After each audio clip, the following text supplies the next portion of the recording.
Welcome to Megamind Podcast, episode 6.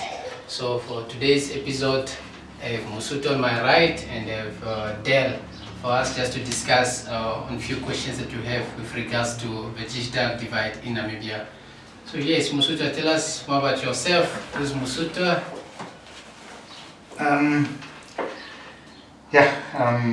My name is Musutwa. Yes. Riama is the name, but when people call me by my surname, so if you see me, they just say Musutwa, so it's fine. Oh, okay. Yeah. What else? What are you doing, like in industry? What sector you okay. are? What I'm in field? the telecommunication industry, Mhm. whereby I'm an application analyst at this particular company I am. So that's what we do. Very closely related or dealing with the applications, softwares, and so of course as an analyst of those applications. Okay, good. So Musuto, I met him 2012, so it's now 12 years that I've known Musuto, Yeah. and it was so shocking when I met him because Musuto in our language means something else. So when we saw him, we were so excited to engage with him. Yeah, So I still remember that. we easily linked, and he was like friend with almost everyone from my country, Yeah. close to us, and he's a very cool guy. So yes, yeah. So yes, there. Hi, my name is Dale Bolasset. I'm the current senior cybersecurity analyst at one of our parastatals. I don't know what. Can we start this over? I'm so sorry. When did I meet there? I think it was 2 years maybe. Yeah? It was about 3 years ago. 3 years. 3 years ago. Oh. Yeah. It moves. Four. I'm lying. 20. No, I don't think it should be 4 because that time I was in Windhoek. Okay, so yes, I met there 2022. We were working on a school project. Correct. And it went very well.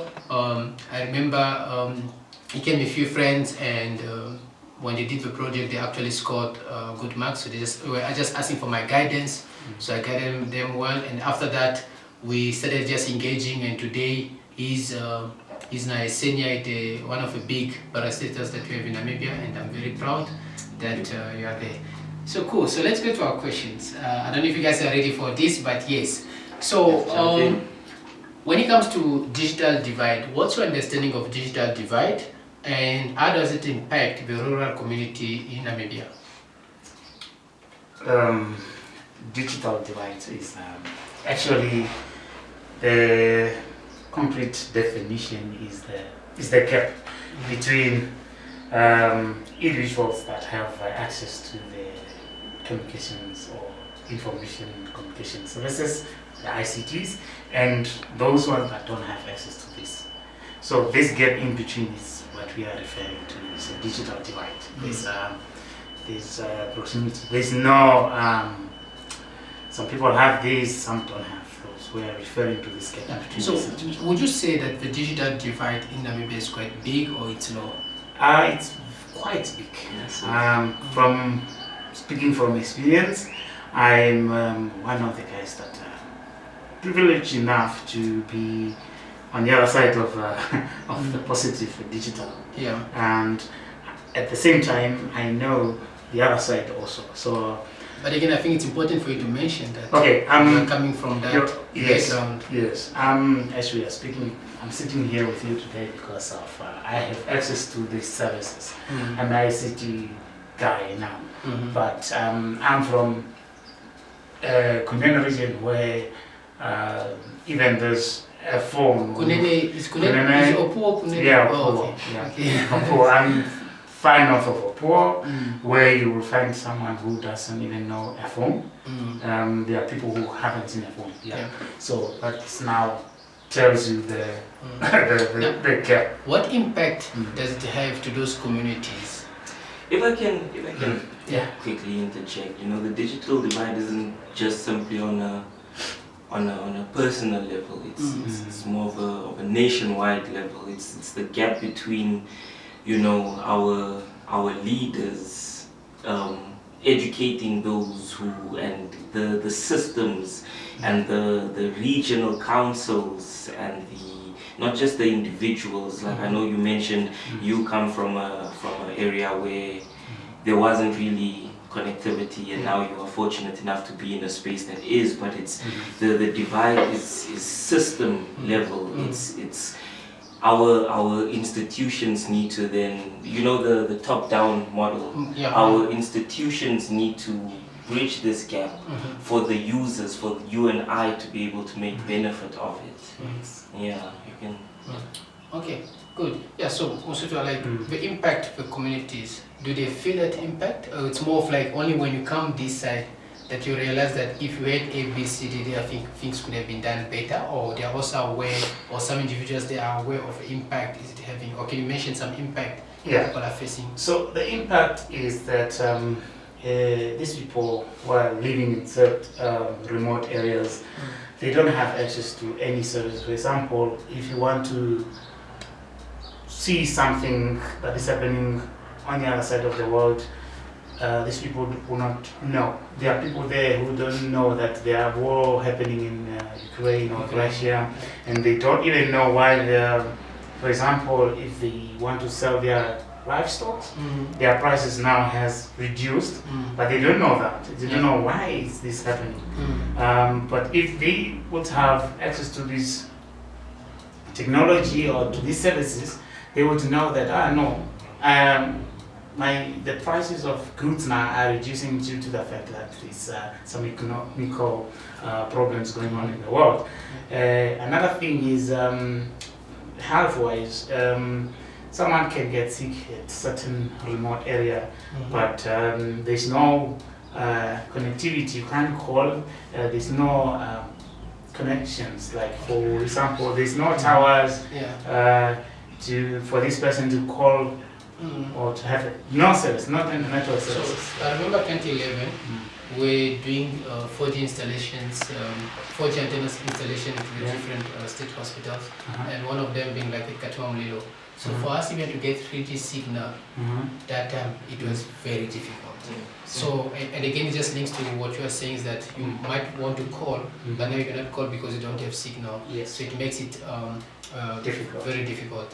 So but now, has someone coming from that background, who's now a tech person, what are you doing to remediate that or to mitigate that to a point at least you can say now we can accept the situation where we are because at least we have improved, but we cannot do more than what you have tried to do? That is actually a difficult thing. I think, I'm not sure if you have those questions there, but the challenge is it's so expensive for someone to come up with an idea to mitigate this or to reach out this situation, because number one, you need assistance or you need the government involvement of this. But have you initiated?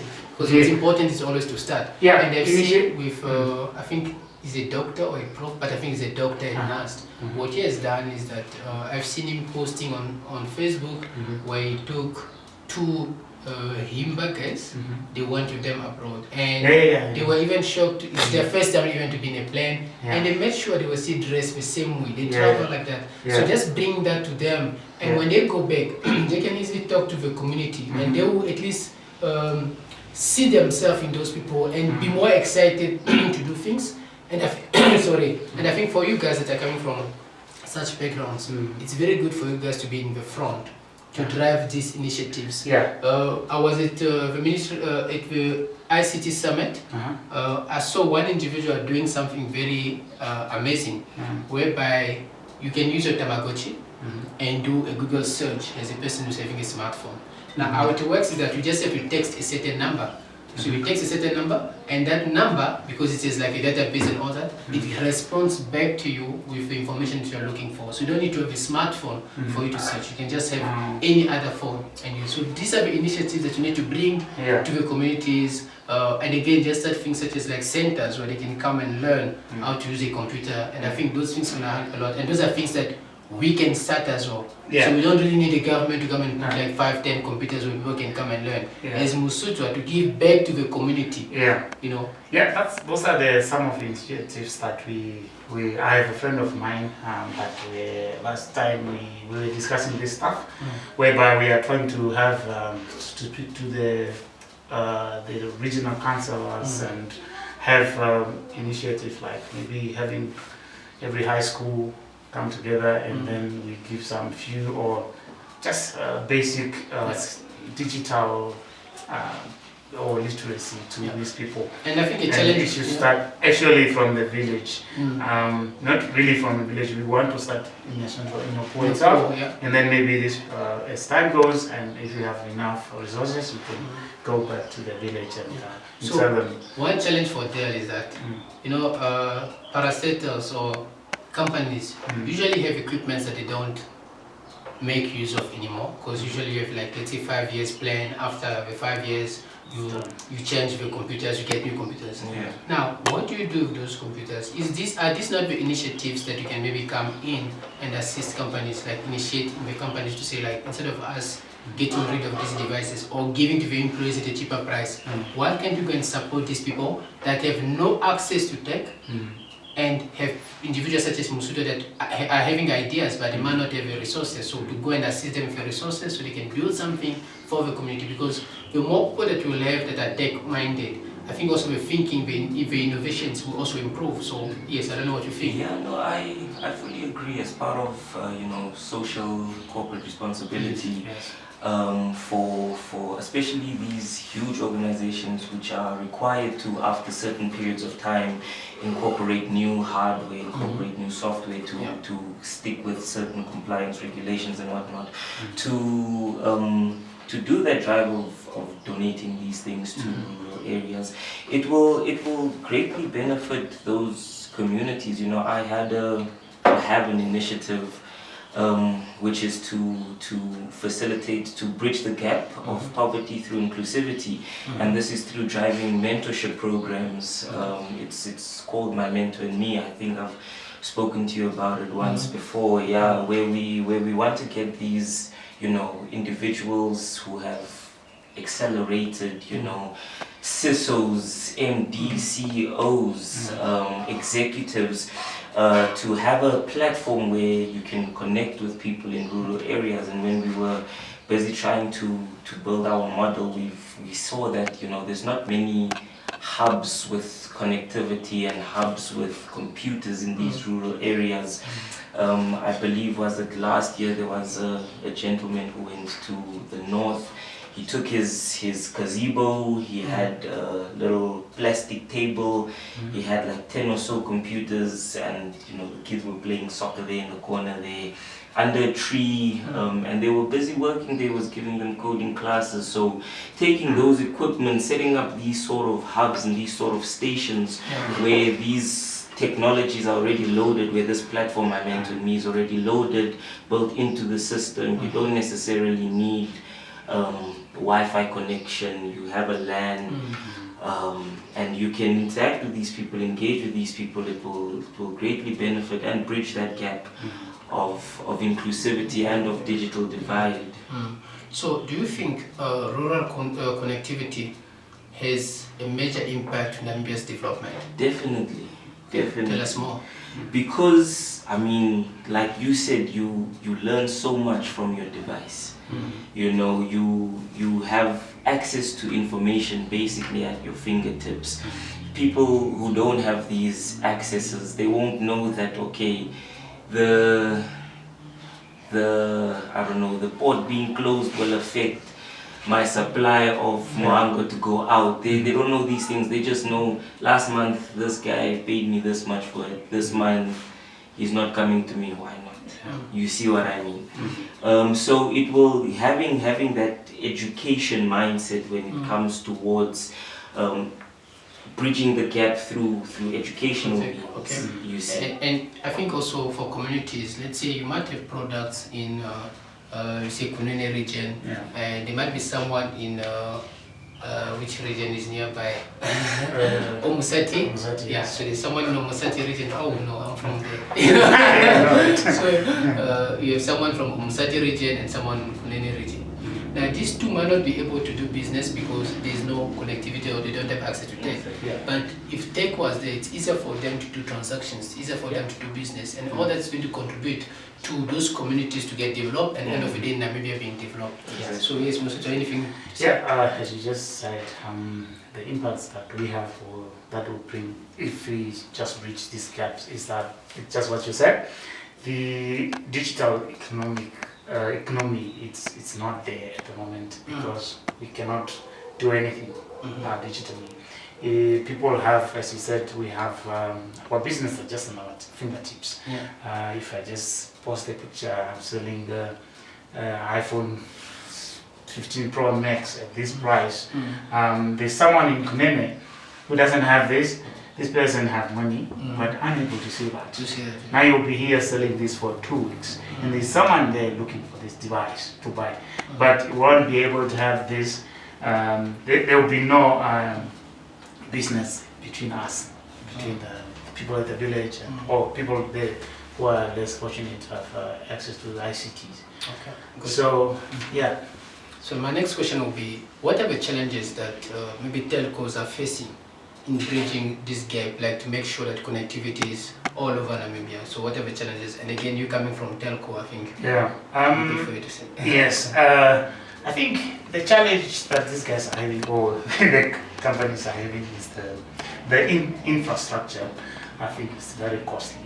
I don't think, but we know it's, for example, if you want to set up a tower in Kunena region, is very costly because of the terrains that are there.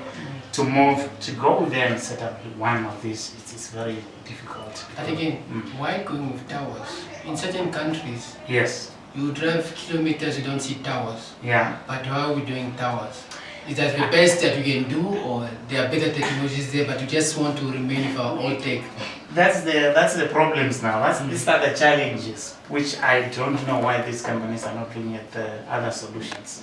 There's this mentality, or maybe we still have this thing of let's stick to the towers, and while there are other solutions, maybe the other solutions are more expensive than having to erect we have like 3 or 4 telco companies in Namibia. Yeah. So what can they do, like resource sharing?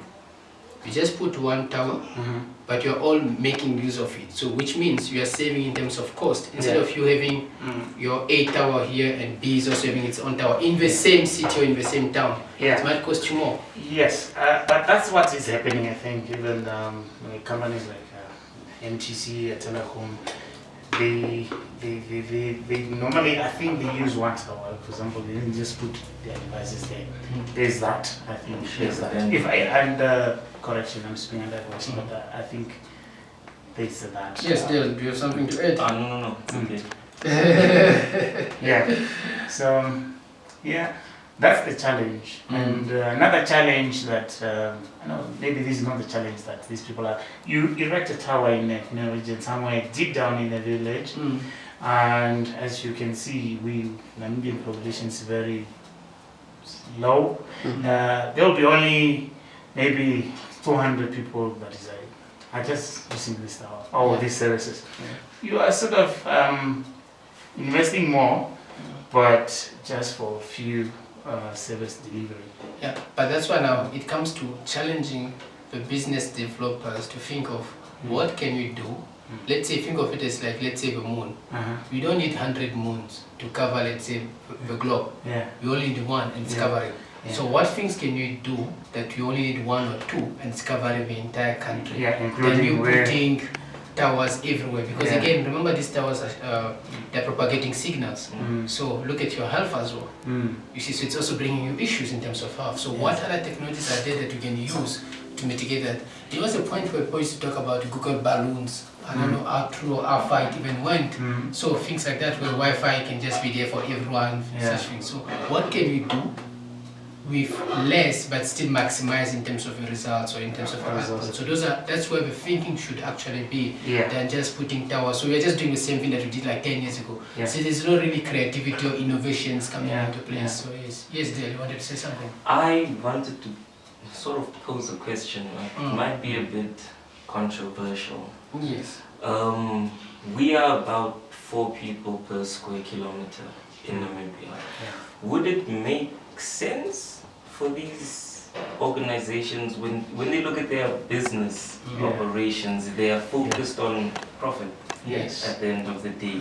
So if you look at it from that sort of perspective, would it make sense to erect all of these towers in all of these areas? I mean, of course it will be good for the greater good, but from a business perspective, does it make sense? Yeah. So now they need to question themselves to say, our other countries doing it better than us. Now what they've seen is, if you look at like Okanja to Chivarongo, that road is empty, there's nothing in between. Yeah. Now, does it mean that you should create other towns maybe to get people that are far to come closer? Or how are we going to do it? Because Okanja to Chivarongo, in between there, if you put, let's say, if you put a tower there, you are just wasting it because there's no one there. Yeah. And you have many places like that. Namibia is big, population is less, and the population is like scattered across, but they're not like at a centralized point where it's much easier for you to get all of them and just put, let's say, 1 or 10 towers and cover everyone. So it's challenging, but I think there are always ways to solve it. It's just to think outside the box. So essentially what I was also trying to tie in towards is the resource sharing that you made mention of, because of the fact that 4 people per square kilometer coming together as telecommunication organizations and saying, okay, we split the budget, we split the cost, we split the resources, down the line, and then we provide these services to these people. They connect to our centralized tower that all of us are agreeing on, and those are different sort of innovations that this company. And I think also on the government side of things is maybe to try to bring development in some of those areas. Because once development comes, it means people are coming. And when people are coming, there's traffic. And these telcos or these other companies might be interested in coming and investing. Because it doesn't help for you to go put, let's say, something in between Okanje and Chivarongo, knowing there's no traffic there. So I think that's also a challenge for the government to look at. So as you have mentioned, like the initiatives that the government can bring in bridging the gap. So if you have any other initiatives that you think like, if government can bring in these initiatives, gonna lower that gap between the tech and the non-tech. Yeah, offering, tax breaks on companies that are focusing on inclusion, focusing on technological development. Offering subsidies to these organizations. Offering partnerships with international organizations to come in and say, okay, say for example, Tesla is now running a campaign here with the Namibian government, startup top 100, say who has a way to cheaply implement nationwide solutions. Exactly. These are different initiatives that government can be putting in place policies to say that all organizations are required to, after your retention period or your PC's life cycles are up, donate it to certain things. Obviously you can go decades or destroy your hard drives, but the hardware needed for it can be distributed. There's a company that deals with e-waste. Now, I don't know what they really do with e-waste when people go drop it there, but I think things, you might find like some computer boxes there, and there's someone who's maybe deep in, deep stuff, who doesn't know how to use, or he has never seen even a computer box. So even such initiatives, just say, instead of us destroying it, let's at least show them, even though it's not working, but at least aware, or there's a computer, this is how it works, and they can at least touch and just feel how it looks. And that will spark, new ideas. It will cause, one guy will say, okay, I can maybe take this fan, this motherboard, even though something is broken here, put these things together, build something new. Yes, there are people who could do that. Instead of doing that, you have to, as you just said, I'll take a box itself. I have other functioning parts. So if I can assemble this box, and imagine how many boxes I can assemble and take it to a certain school, in Kunene, for example, in Chimamuli or something like that. So maybe even 3 boxes. They are enough, It's enough, for yeah. a certain school. You know, some students or some kids haven't seen any computer. Now, if the government can say, okay, the certain guy, obviously there are people who are able to do that. Getting this waste from the government or parts from the government stores and assemble them together, you take this and this guy can get money also. Just to come back to the connectivity discussion, as we were saying, like, can the use of one solution to kill kind of everything? Like growing up, we kept on hearing about satellite. Yes. Can they think of using like satellite connectivity to cover? Yes, maybe it will be expensive or all that, maybe it requires a lot of skills and all, but I think it's the right time also to start developing so that the next 20, 10 years or 30 years, you're at least there and using the same repetitive... Yeah, I think, I'm not sure what is the government doing, but I think some governments or some other companies are looking at that. They are looking at these Starlink, Starlink solutions. Though they are very expensive to implement, or obviously some people think, no, Elon Musk wants to take over the connections over the world, or maybe other country like America, maybe it's just there spying us through Elon Musk technologies. That's not the case, but I think the government need to switch from their traditional way of thinking of just looking at the ground and start doing it internationally to get those solutions. Yeah. Starlink, for me, I remember there's a friend of mine from Europe that just, you are deep down there in the Kunene region, under those terrains, but we have that connections. 100%, maybe even 4G, you're getting 4G over there through Starlink. You know, those devices, the new ones, that disk of Elon Musk, the Starlink. Okay, I've not seen the one that are being used in Ukraine, Russia. Those technology that are being used in a situation where there's no connection. So now, what if the government can say, okay, let me take this 3, or I don't know how, I don't know the strength, the signals of that, but if the government can say, okay, we are taking some of this technology during this village or this part of the Namibia, and everyone can connect from that. And these are the parallel projects that they should look at and see how it will change the gap between. Yes, then. Not just focusing specifically on what government can do, but also what our private sector can do, what our startup economy can do. If we offer more, or if we get more foreign investments to offer grants for these sort of projects that are catered around digital inclusion and catered around getting connectivity to rural areas, getting information about connectivity to rural areas, getting them informed that it's not just that it's about hardware or software, but digital literacy in general, how to open a Word document, how to open a PowerPoint, even if it's just to make a basic one. To get these sort of projects going it will boost not only the economic sector through the startups that will be started from there, offering more jobs in that sort of field, but also educating the users on how to best make use of this technology, so that you don't just go through that cycle of, I wasn't taught this, my kids won't be taught this, their kids won't be taught this. Cycle of poverty. It can be a link there that breaks, okay, I was taught how to type on a computer. I love telling stories. Now I started writing storybooks.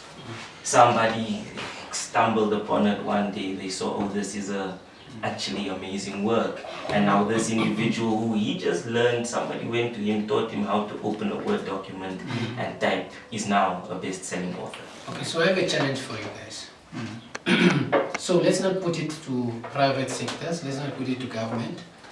Let's, I think there's a say, don't ask what the government should do for you, but what you are doing for the country or something like that. So what are we going to do from now on to bridge that gap? What are the initiatives that you can do as Dell, as Musucha right now to bridge the gap? Okay, from my side, so I have already plans to do this. Mhm. And I'm not alone. I have friends also in the same tech. So when are you starting? You want to hear The starting is a challenge. Deadlines. Yeah, the deadlines. I Because don't know if you You asked see, that. let's put the challenge aside. Uh-huh. So let's say if you had everything, when are you going to start? I can start even as soon as possible. So now, in terms of challenges, is it the space, you don't have a facility, or it's maybe having people to train these individuals, or you don't have a computers, or Yes. it's, What or I it's have, the time or it's time. time? Yeah. Okay, now, It's time. what you can do, Mm. since you don't have a time, Mhm. why can't you make use of people that have a time Mhm. to go and train these individuals? That's Because there are what- people that are willing to do that. Yes, yes. That's what we're doing. That's what we plan to do. One of my friends is actually based outside, so Mhm. or he always have time to go there. I hardly have time to go somewhere that side, but Because now you're forgetting your roots. yeah, that's the problem. That's not really the case. We have a big thing happening. We are planning big things, and I think if you see me. Just look at If you it. see me next year and you pose a question like, how far have you gone? And I will tell you. Actually. Yeah, because I would be so happy to see, like, let's say next year ICT Summit, Mhm. yeah, Yeah. Himbas there having a stand, Exactly. explain to people computers. Exactly. That would be amazing. Yeah. You see, that will have a lot of impact Yeah. than seeing someone who doesn't come from that background Yeah. talking about computers. It's more for normal Yeah. people, Yeah. you Yes, know. it's So so yeah. tough, yeah. Yes, there. So what are you telling us? When are you going to start? Or what initiatives are you going to bring? Like I mentioned, the one for my mentor and me. I mean, it won't necessarily. It has rippling effects. Yeah. But its main focus would be inclusivity through teaching. Mhm. You understand? I feel like you don't know what you don't know. Alright. Yeah, until you know. Yeah. You see. So education would be the biggest step. Yeah. They say education is the key to success. Mm.